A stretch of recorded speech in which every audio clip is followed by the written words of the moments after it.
Good morning students. बेटा हम लोगों ने जो लास्ट टॉपिक किया था वो टॉपिक किया था ओवर सब्सक्रिप्शन एंड प्रो रेटा अलॉटमेंट। अब इसके बाद इस चैप्टर का जो सबसे इम्पोर्टेंट टॉपिक है आज हमारा टॉपिक वो रहेगा, that is four feature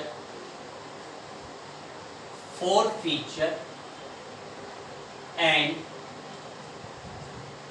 reissue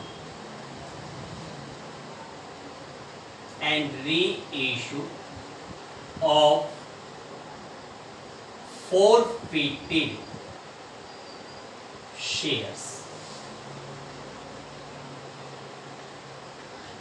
देखो आज के हमारे टॉपिक का नाम है forfeiture and reissue of forfeited shares.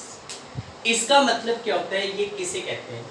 देखो आप लोगों को एक बात तो अच्छी तरीके से पता है कि किसी भी कंपनी का एक शेयर जितने रुपए का होता है, कंपनी जनरली उस पैसे को इंस्टॉलमेंट पे मंगवाती है। जैसे मान लो किसी कंपनी का एक शेयर 100 रुपीज का है, कंपनी इस पैसे को थोड़ा थोड़ा करके इंस्टॉलमेंट पे मंगवाएगी। जैसे स्टार्टिंग में 30 मंगवा लिए, फिर कंपनी ने 30 रुपीज मंगवाए, कुछ समय के बाद कंपनी ने 20 रुपीज मंगवाए और कुछ समय के बाद 20 रुपीज मंगवाए।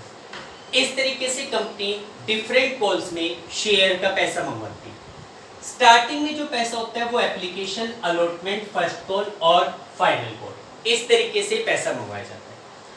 अब हमें अच्छी तरीके से पता है कि देखो एप्लीकेशन का पैसा देना जरूरी होता है। भाई अगर आप किसी भी शेयर होल्डर के द्वारा या किसी भी एप्लीकेंट के द्वारा एप्लीकेशन का पैसा नहीं दिया जाएगा तो उसको शेयर इशू होंगे ही नहीं।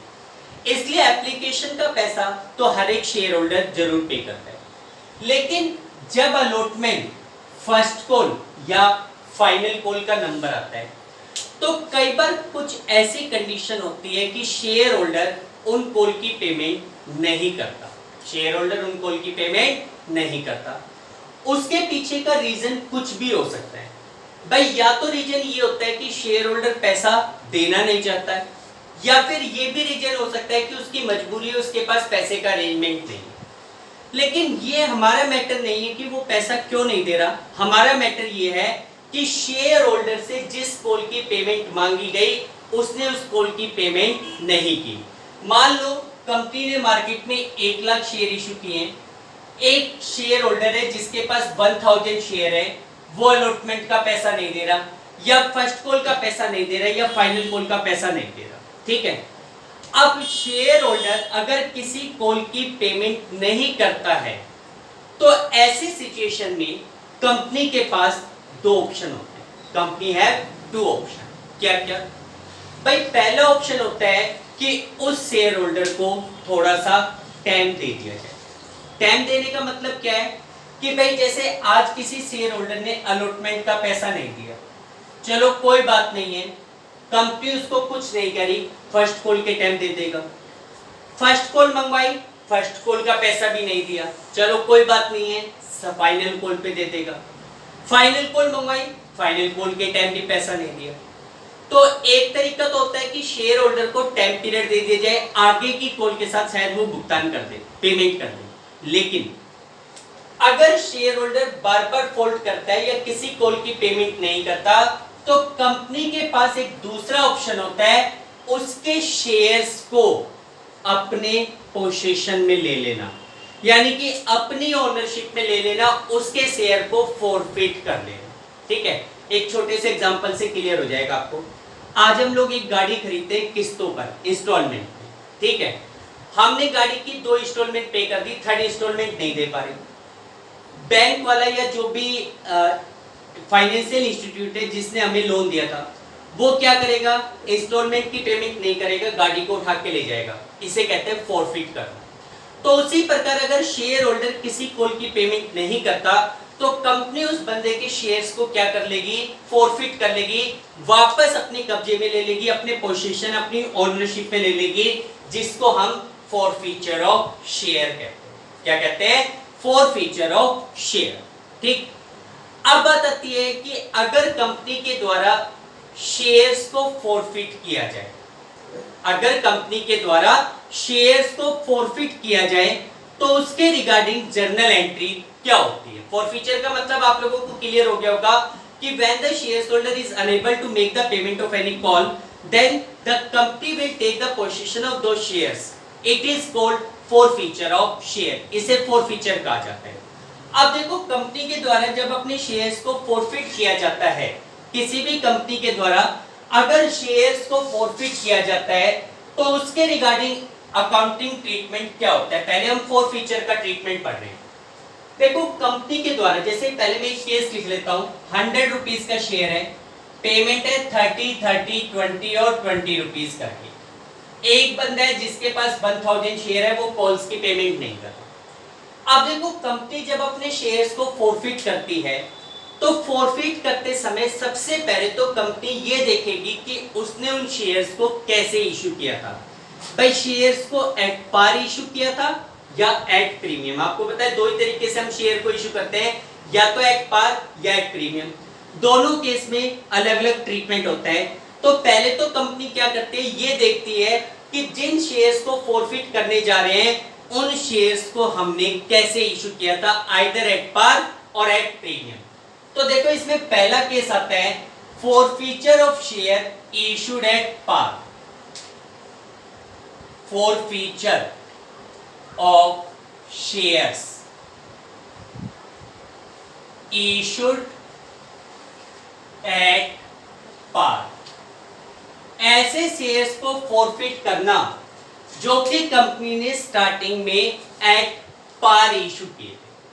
तो देखो जब शेयर होल्डर किसी कॉल की पेमेंट नहीं करता ऐसे शेयर्स पे और कंपनी उसके शेयर्स को फॉरफिट करती है, जब्त करती है, तो उसकी एंट्री क्या होगी। पहले एंट्री को समझो फिर उसके बाद उसको नोट करना।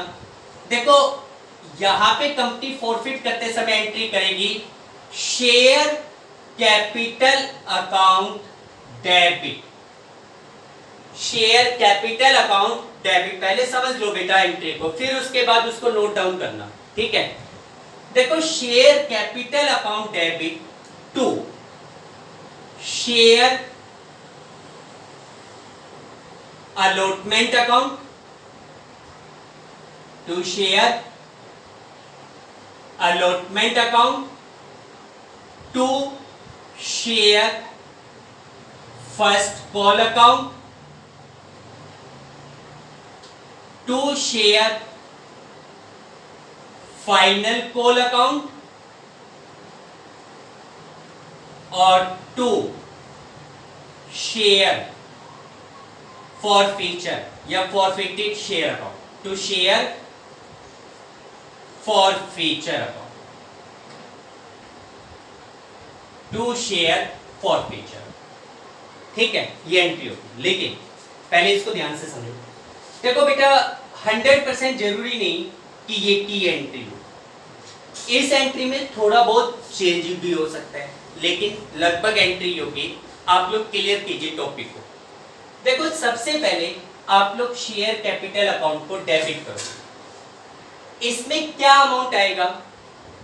देखो शेयर कैपिटल जो डेबिट होगी उसमें वो अमाउंट आएगा जो फॉरफिट किए गए शेयरों पर, फॉरफिट किए गए शेयर्स के ऊपर up to the date of forfeiture company ने मंगवाया है।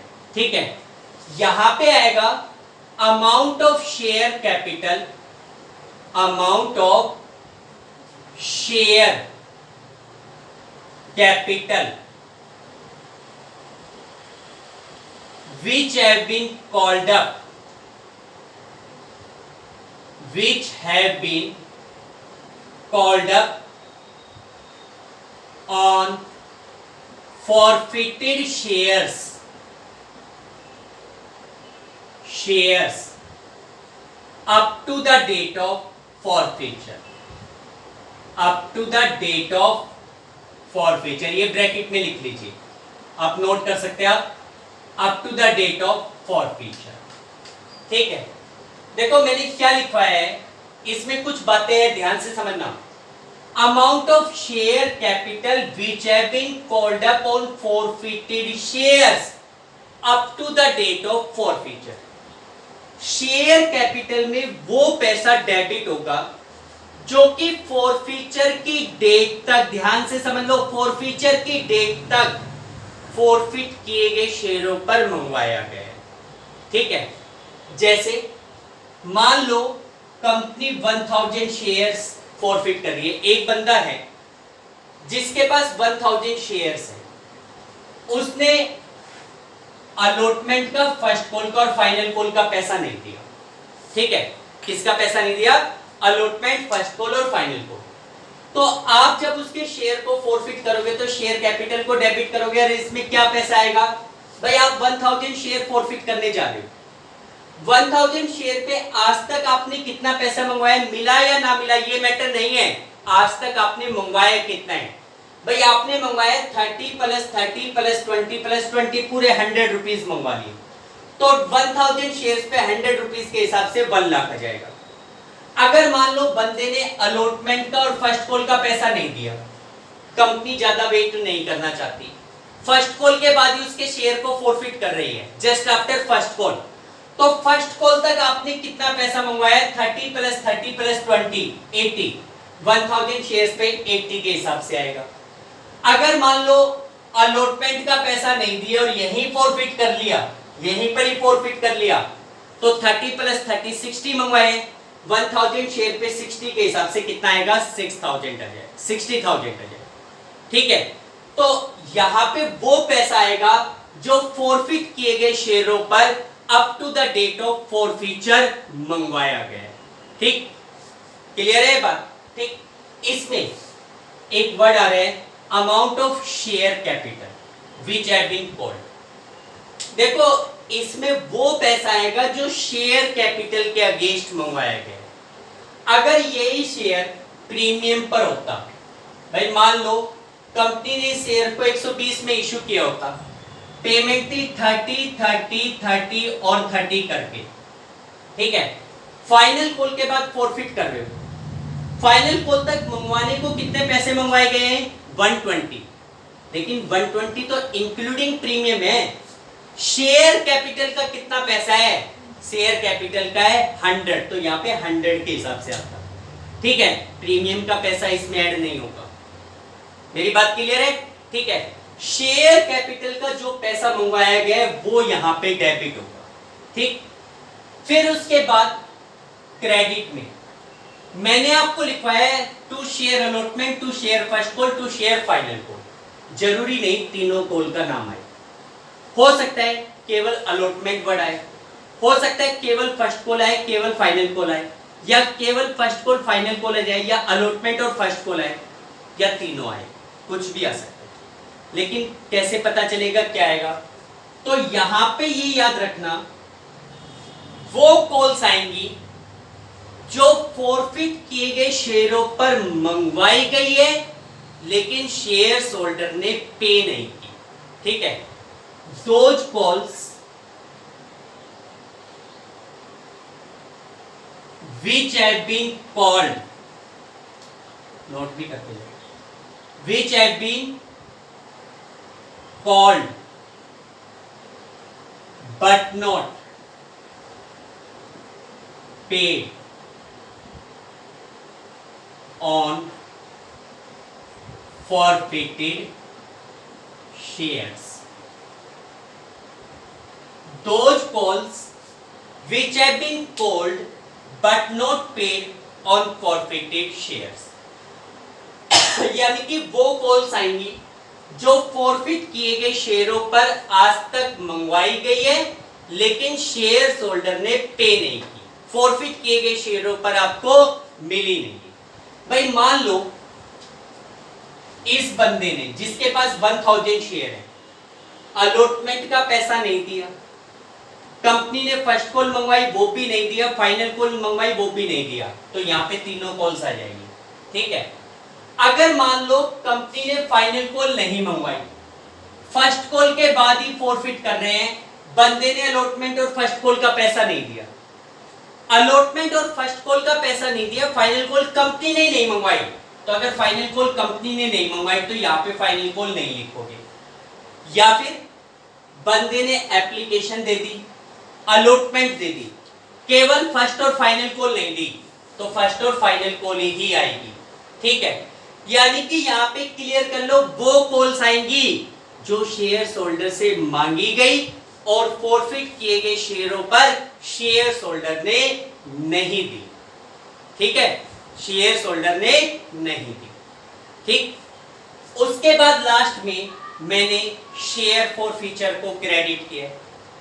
अब इसमें क्या पैसा आएगा?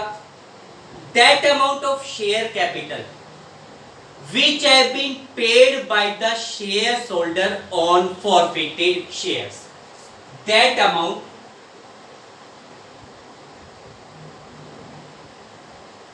of share capital which had been paid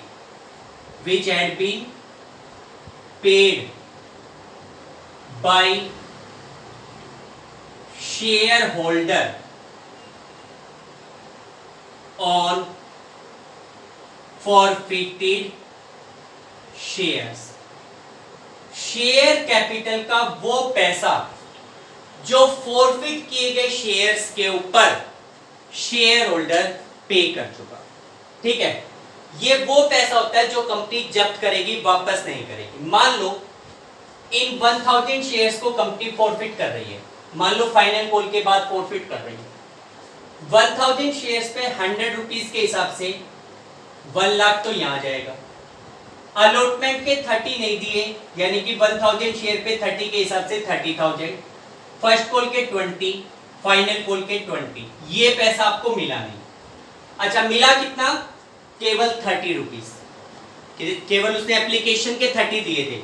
तो 1000 शेयर्स पे 30 रुपीज के हिसाब से ये 30,000 रुपीज कहां पे चले जाएंगे? शेयर फॉरफीचर में चले जाएंगे।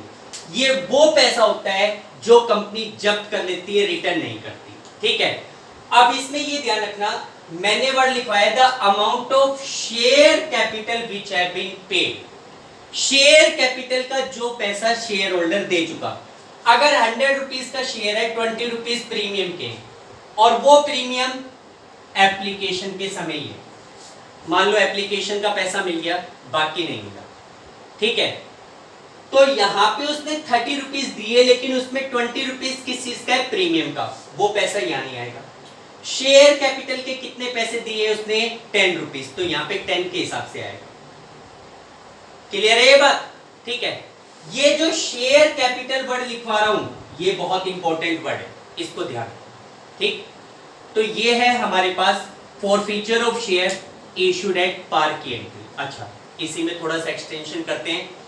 कई बार क्या होगा कि क्वेश्चन में आपको ऐसा गिवन होगा, एक company forfeited 1000 shares of ₹100 each, on which share holder paid ₹60, 60 पे कर दिए, 40 पे नहीं की।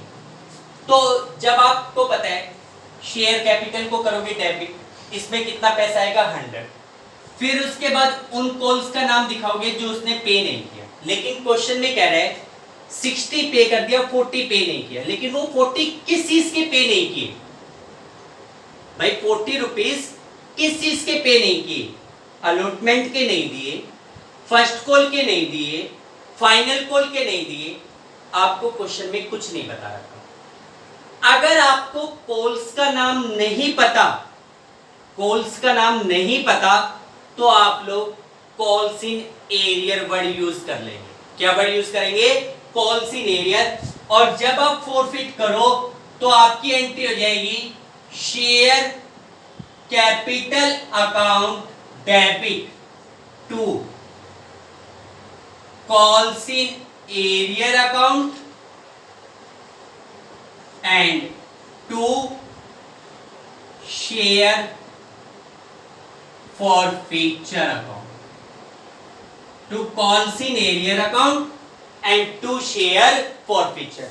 अगर इन कॉल्स का नाम नहीं पता तो उसकी जगह calls in arrear word use होगा। ठीक है भाई, क्लियर? ये है आपके पास forfeiture of share issued at par. ऐसे शेयर्स को फॉरफिट करना जो आपने एट पार इशू किए। अब इसके बाद हम लोग नेक्स्ट टॉपिक लेते हैं, forfeiture of share issued at premium.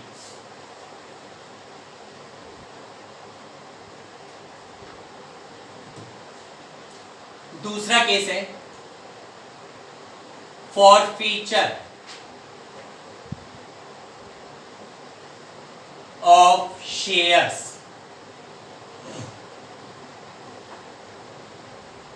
issued at premium. ऐसे शेयर्स को फॉरफिट करना जो कंपनी ने प्रीमियम पर इशू किए।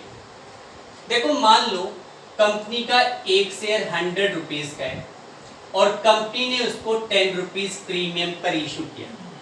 मान लेते हैं पेमेंट है 30, 30, 30 और 20 रुपीज करके, ठीक है।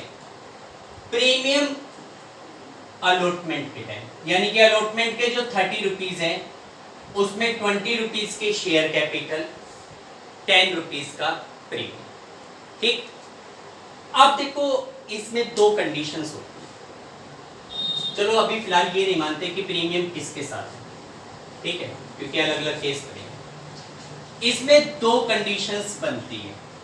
फर्स्ट कंडीशन, पहली कंडीशन क्या होती है, amount of premium due and receive. अगर प्रीमियम का पैसा ड्यू हो चुका और रिसीव हो गया।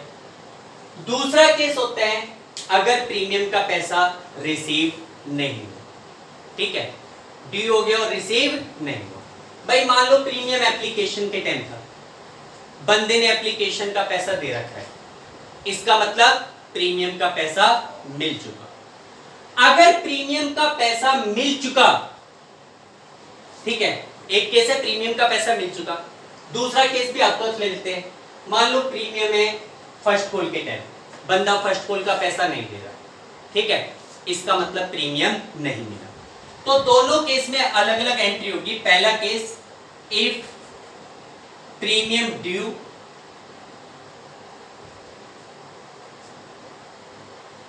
Premium due and receive. अगर प्रीमियम का पैसा आपका ड्यू हो चुका और साथ के साथ में आपको रिसीव भी हो चुका। मान लिया प्रीमियम एप्लीकेशन के टाइम था, एप्लीकेशन का पैसा आपको मिल चुका, इसका मतलब प्रीमियम का पैसा मिल चुका। अब उस केस में ध्यान रखना कि अगर आपको प्रीमियम का पैसा मिल चुका तो फॉरफिट करते समय आप प्रीमियम नाम की चीज को बिल्कुल भूल जाओ, इग्नोर कर दो। ना उसे कहीं डेबिट करो, ना उसे कहीं क्रेडिट करो, ना उसे कहीं ऐड करो, ना उसे कहीं लेस करो, ठीक है। यानी कि completely ignore the amount of premium. Premium को पूरी तरीके से इग्नोर कर दो। सिंपल आपकी एंट्री हो जाएगी share capital account debit to share allotment account. बेटा वही जिन जिन कॉल का पैसा नहीं दिया, to share allotment account, to share first call account, to share final call account और to share forfeiture account, to share forfeiture account, ठीक है। यानी कि अगर उस केस में अब शेयर, मान लो एप्लीकेशन के टाइम प्रीमियम था, एप्लीकेशन दे चुका, सबसे पहले शेयर कैपिटल को डेबिट करोगे तो उसमें मैंने बताया था कि शेयर कैपिटल का वो पैसा जो आज तक मंगवाया गया। मान लो फाइनल कॉल के बाद फॉरफिट कर लो, फाइनल कॉल तक टोटल कितने मंगवाए हैं 110। भाई फाइनल कॉल तक आपने टोटल कितना पैसा मंगवाया है 110, लेकिन उस 110 में 10 रुपीज किस चीज का है, प्रीमियम का है। तो यहाँ पे शेयर कैपिटल कितनी आ जाएगी, नंबर ऑफ शेयर इनटू में 100। अलॉटमेंट के कितने नहीं मिले 30, फर्स्ट कॉल के कितने नहीं मिले 30, फाइनल कॉल के कितने नहीं मिले 20। फिर उसके बाद फॉरफीचर में, फॉरफीचर में कितना आएगा, जो पैसा मिला है लेकिन किसका, शेयर कैपिटल का। मिलने को आपको 30 रुपीज मिले लेकिन उसमें 10 रुपीज किसका है, प्रीमियम, उसे हटा दो। बाकी कितना बचा 20। तो यहां पे शेयर कैपिटल कितने के हिसाब से आएगी 20 के हिसाब से। क्लियर है ये बात भाई, क्लियर हो गई। अच्छा, ये है forfeiture of share issued at premium if premium due but not receive, sorry premium due and receive. इसी में दूसरा केस आता है इफ प्रीमियम ड्यू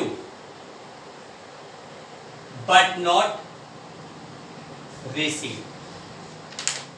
अगर प्रीमियम का पैसा आपका ड्यू हो गया लेकिन रिसीव नहीं हुआ, भाई मान लिया प्रीमियम अलॉटमेंट के टाइम था, ठीक है, बंदे ने अलॉटमेंट का पैसा नहीं दिया, इसका मतलब आपका प्रीमियम ड्यू हो चुका, मिला नहीं। आपको पता है जब हम सीएस को प्रीमियम पर इशू करते हैं तो जिस भी कॉल के साथ प्रीमियम होता है उस कॉल को ड्यू करते समय सिक्योरिटी प्रीमियम रिजर्व को क्या किया जाता था, क्रेडिट किया जाता है। अब आपने प्रीमियम का पैसा क्रेडिट कर रखा है ये मानते हुए कि शेयर होल्डर आपको पैसा दे देगा, लेकिन शेयर एक बंदा है जिसके पास कुछ शेयर है वो प्रीमियम का पैसा नहीं दे रहा। अगर आपका प्रीमियम क्रेडिट हो चुका यानी कि ड्यू हो चुका लेकिन वो मिला नहीं है तो फोरफिट करते समय सिक्योरिटी प्रीमियम रिजर्व को डेबिट कर देंगे। क्या कर देंगे, सिक्योरिटी प्रीमियम रिजर्व को डेबिट। आपकी एंट्री बनेगी share capital account debit security premium reserve account debit to. अब टू में वो कॉल आएंगी जो पे नहीं की, मैं बार बार नहीं लिखवा रहा भाई, allotment, first call, final call जो भी नहीं मिली, मैं सीधा वर्ड लिख रहा हूं टू कॉल्स इन एरियर। आप समझदार हो, समझ गए होंगे। यहां पे नाम आएगा कॉल्स का जो शेयर होल्डर ने पे नहीं की इंक्लूडिंग प्रीमियम, और लास्ट में टू शेयर फॉरफीचर, इसमें वो पैसा आएगा जो आपने जब्त किया है, फॉरफिट किया है। ठीक है, क्लियर बेटा, ये है forfeiture of share issued at premium. इसमें एक बात जरूर क्लियर कर लेना, मैंने बार बार लिखा है premium due and receive, premium due but not receive. लेकिन बात आती है अगर प्रीमियम ड्यू ही नहीं हुआ, भाई मान लो प्रीमियम था फाइनल कॉल के टाइम, कंपनी ने फाइनल कॉल मंगवाई नहीं है, फर्स्ट कॉल के बाद ही फॉरफिट कर लिया। जब प्रीमियम मंगवाया ही नहीं है तो वो मिलेगा कैसे? ठीक है, मंगवाया ही नहीं तो मिलेगा कैसे? तो उस केस में प्रीमियम का जिक्र ही नहीं आएगा। आपने यहाँ पे प्रीमियम नहीं मिला, आपने प्रीमियम को डेबिट इसलिए किया क्योंकि ड्यू करते समय प्रीमियम क्रेडिट हो चुका था, लेकिन जब वो एंट्री ड्यू ही नहीं हुई तो रिसीव भी नहीं होगा, रिसीव भी नहीं होगा तो प्रीमियम का जिक्र नहीं आएगा। ठीक है, क्लियर? तो ये तो है हमारे पास फॉरफीचर की एंट्रीज। अब बात आती है री इशू ऑफ फॉरफिटेड शेयर्स। अब देखो इसी में हमारे पास नेक्स्ट टॉपिक आता है री इशू ऑफ फॉरफिटेड शेयर्स।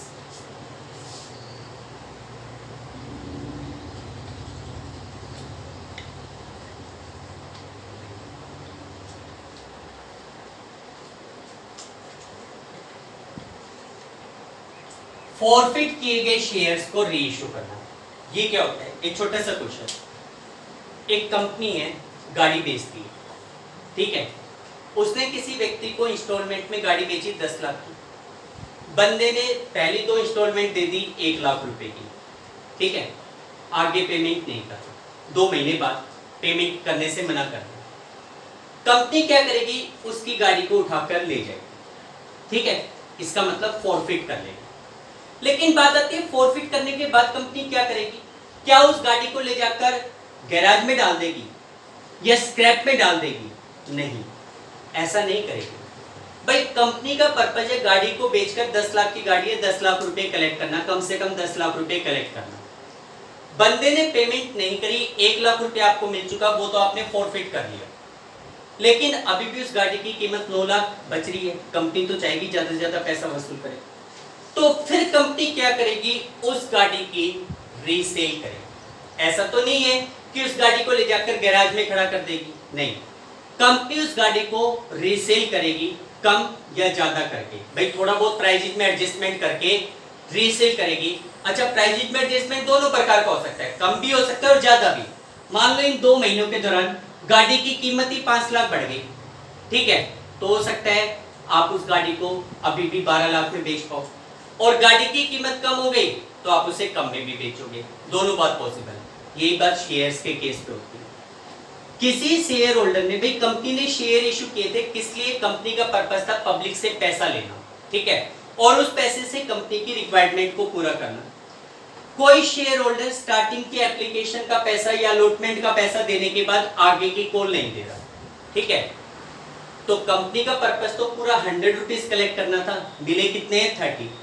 अब क्या करें, तो उस केस में कंपनी उन शेयर्स को फॉरफिट करने के बाद किसी दूसरे बंदे को उन शेयर्स को बेचती है, जिसको हम री इशू ऑफ शेयर कहते हैं। क्या कहते हैं, री इशू ऑफ फॉरफिटेड शेयर्स कहते हैं। तो देखो, अगर कंपनी के द्वारा फॉरफिट किए गए शेयर्स को अगर मार्केट में री इशू किया जाता है, दोबारा से इशू किया जाता है, तो उसके रिगार्डिंग ट्रीटमेंट क्या होता है। पहली बात देखो, कोई भी कंपनी मार्केट में जब अपने फॉरफिट किए गए शेयर्स को री इशू करना चाहती है, तो वो 3 प्रकार से री इशू कर सकती है, एट पार, एट प्रीमियम और एट डिस्काउंट। इशू डिस्काउंट पर नहीं हो सकता, लेकिन री इशू डिस्काउंट पर हो सकता है, ठीक है। पहला केस लेते हैं, री इशू एट पार। अगर कंपनी के द्वारा री इशू एट पार किया जाए, देखो जनरली क्या होगा कि इस केस में कंपनी पैसा इंस्टॉलमेंट में नहीं मंगवाएगी, ठीक है, इंस्टॉलमेंट में नहीं मंगवाती कि भाई थोड़ा थोड़ा करके एप्लीकेशन अलॉटमेंट फर्स्ट कॉल पे दे दो, नहीं, एक साथ पैसा मंगवाती है। अगर हमने एट पार इशू किया तो हमारी एंट्री हो जाएगी bank account debit to share capital account, bank account debit to share capital, reissue of share at par, अगर एट पार इशू किया, ठीक। दूसरा केस आता है री इशू एट प्रीमियम। अगर कंपनी के द्वारा अपने शेयर्स को प्रीमियम पर री इशू किया जाए, कैसे री इशू किया जाए, प्रीमियम पर। अगर हमने प्रीमियम पर री इशू किया है तो हमारी एंट्री हो जाएगी bank account debit to share capital account और to security premium reserve account. If the forfeited shares are reissued at premium, तो आपकी एंट्री हो जाएगी bank account debit to share capital to security premium reserve, ठीक। देखो, अगर at पार या at premium री इशू करें तो कोई दिक्कत नहीं। दिक्कत कहां पे आती है, अगर री इशू एट डिस्काउंट हो, री इशू एट डिस्काउंट। अगर कंपनी फॉरफिट किए गए शेयर्स को डिस्काउंट पर री इशू करती है, तो देखो इसमें पहली बात तो कंपनी की ये आती है कि how much discount the company में provide to at the time of reissue. भाई सबसे पहले तो ये देखो कि कंपनी री इशू करते समय कितने अमाउंट तक का डिस्काउंट प्रोवाइड कर सकती है, कितने अमाउंट तक का डिस्काउंट दे सकती है। तो देखो इसमें ध्यान रखना, मान लो कंपनी ने 1000 शेयर्स को फॉरफिट किया है, एक शेयर 100 रुपीज का था, ठीक है, पेमेंट थी 30 रुपीज, 30 रुपीज, 20 रुपीज और 20 रुपीज, ठीक है। बंदे ने 30 रुपीज एप्लीकेशन के दे दिए थे, बाकी कोई पैसा नहीं दिया। तो आपको पता है फॉरफिट करते समय आप लोग ये 30 रुपीज शेयर फॉरफीचर में डालते हो जो मिल चुका। अगर अलॉटमेंट का पैसा भी दे चुका तो फॉरफीचर में कितना आएगा 60। अब मान लो उसने एप्लीकेशन के 30 रुपीज दे दिए थे, ठीक है, एप्लीकेशन के कितने दे दिए थे 30। आपने उस बंदे के शेयर्स को फॉरफिट किया, 30 रुपीज आपने शेयर फॉरफीचर में डाल दिया, 30 रुपए आपको मिल चुके, वो जब्त कर लिया था। अब अगर आप रीइश्यू करते हो तो मैक्सिमम डिस्काउंट 30 रुपीज का दे सकते हो, ठीक है, क्योंकि भाई आपका शेयर 100 रुपीज का है, आपका टारगेट है शेयर इशू करके एटलीस्ट 100 रुपीज कलेक्ट करना। 100 से ज्यादा मिल जाए तो वेल एंड गुड, नहीं तो 100 तो लेना ही है।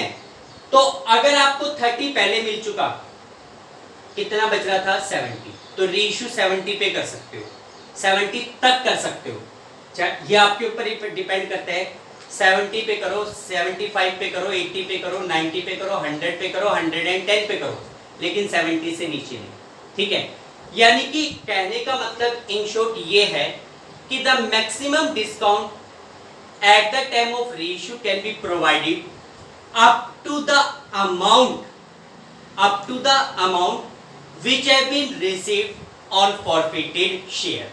यानी कि जो पैसा मिल चुका था वहां तक का डिस्काउंट आप दे सकते हो, उससे ज्यादा का डिस्काउंट आप नहीं दे सकते। अगर आपको 60 रुपीज मिल चुके थे तो रीइश्यू करते समय आप 60 रुपीज तक का डिस्काउंट दे सकते हो, ठीक है। यानी कि that amount can be provided as a discount which have been received on forfeited shares, ठीक। अच्छा, अब बात करते हैं उसके अकाउंटिंग ट्रीटमेंट की। देखो, जब हम अपने शेयर्स को डिस्काउंट पर इशू करते हैं तो डिस्काउंट नॉर्मली हमारे लिए एक प्रकार का कैपिटल लॉस होता है, और आपको पता है लॉस को हम क्या करते हैं, डेबिट करते हैं। लेकिन हमें एक बात और पता है, क्या कि भाई किसी भी कंपनी के पास अगर कोई कैपिटल लॉस है तो उस कैपिटल लॉस को कैपिटल प्रॉफिट से राइट ऑफ किया जा सकता है। किसी भी कैपिटल लॉस को कैपिटल प्रॉफिट से राइट ऑफ किया जा सकता है, ठीक है। आप एक बात देखो कि जब आपने शेयर्स को फॉरफिट किया था तो आपने शेयर फॉरफीचर अकाउंट को क्रेडिट किया था। एक्चुअल में this is a capital profit, ये कंपनी के लिए कैपिटल प्रॉफिट है, क्योंकि यहाँ पे वो पैसा आ रहा है जो कंपनी को मिल चुका और कंपनी रिफंड नहीं कर रही, ठीक है। ये पैसा कंपनी ने जब्त किया था, ये कंपनी के लिए एक कैपिटल प्रॉफिट होता है। क्या होता है, कैपिटल प्रॉफिट। और अगर रीइश्यू डिस्काउंट पर कर रही है तो जितने रुपए का भी डिस्काउंट कंपनी दे रही है वो डिस्काउंट कंपनी के लिए एक कैपिटल लॉस होता है। कैपिटल लॉस को कैपिटल प्रॉफिट से राइट ऑफ किया जा सकता है। तो जब हम रीइश्यू डिस्काउंट पे करेंगे तो उस केस में हम डिस्काउंट को डेबिट ना करके जितने रुपए का भी डिस्काउंट प्रोवाइड कर रहे हैं उसको शेयर फॉरफीचर के नाम से डेबिट करेंगे।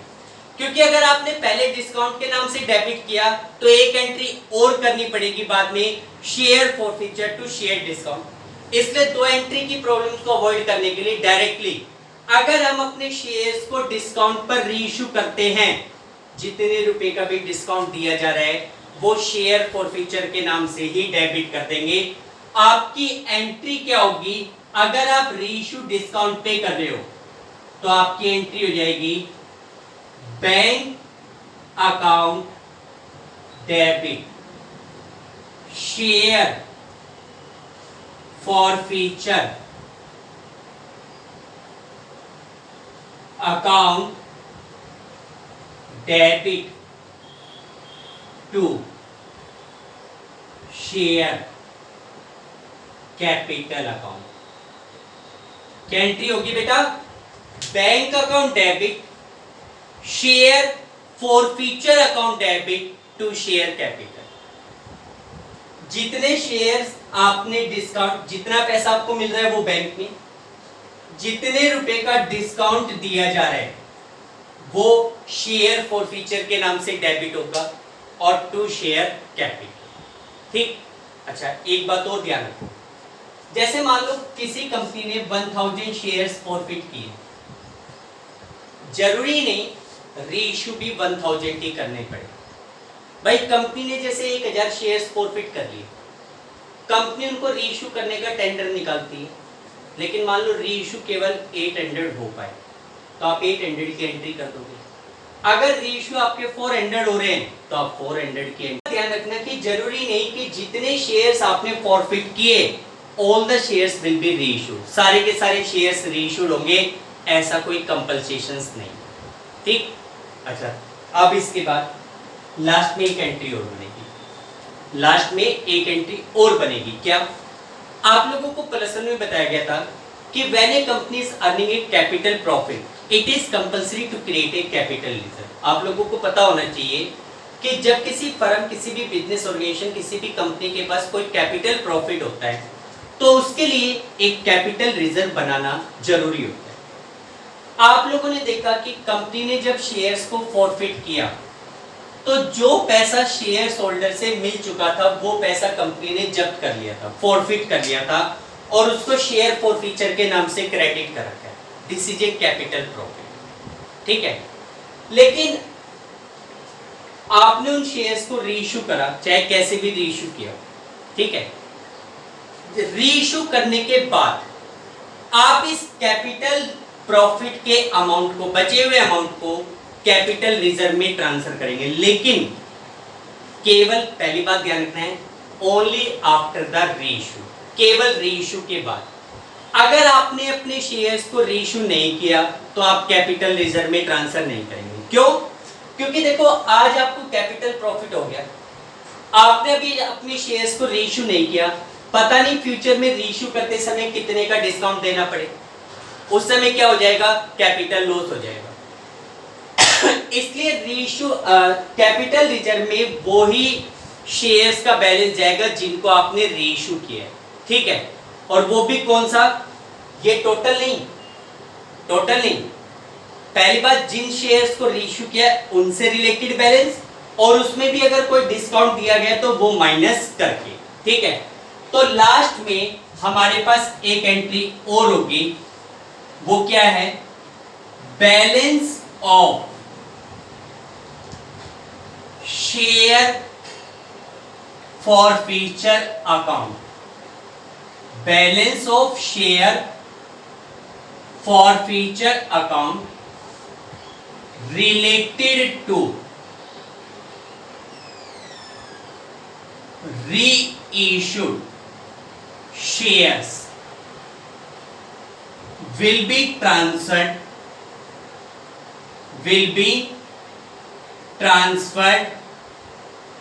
to capital reserve, will be transferred to capital reserve।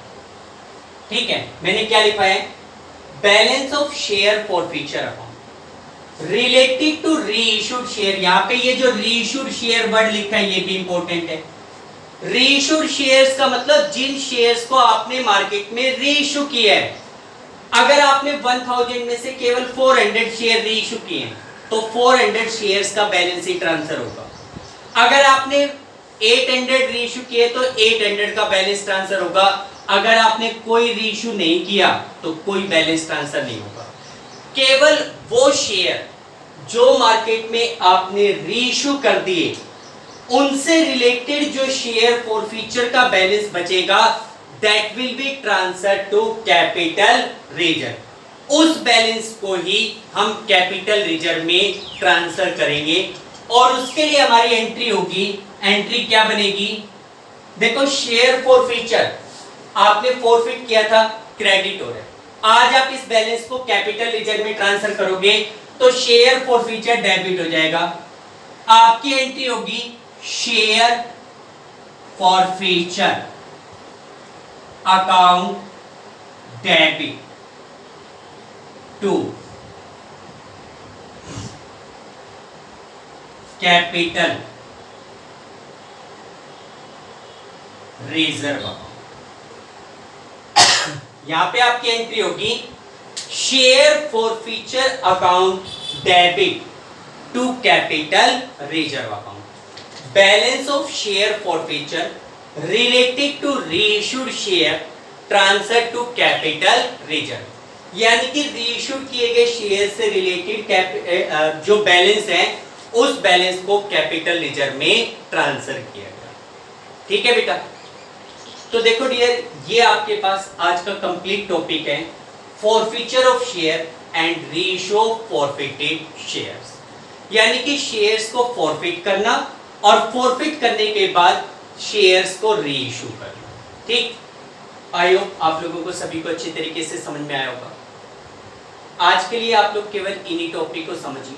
ठीक है, अगर आपको कोई भी एंट्री समझ में नहीं आ रही, किसी भी एंट्री में कोई डाउट है या कोई सी अमाउंट की क्लेरिफिकेशन आपकी नहीं है, तो उसके रिगार्डिंग कोई भी डाउट है आप मुझे कॉल कर लीजिए, मैसेज कर लीजिए, जैसे भी आपको समझने समझिए। ठीक है, पहले आज आप इस टॉपिक को क्लियर कीजिए, इसी से रिलेटेड क्वेश्चंस हम लोग कल की क्लास में करेंगे। ओके बेटा, thank you, have a nice day.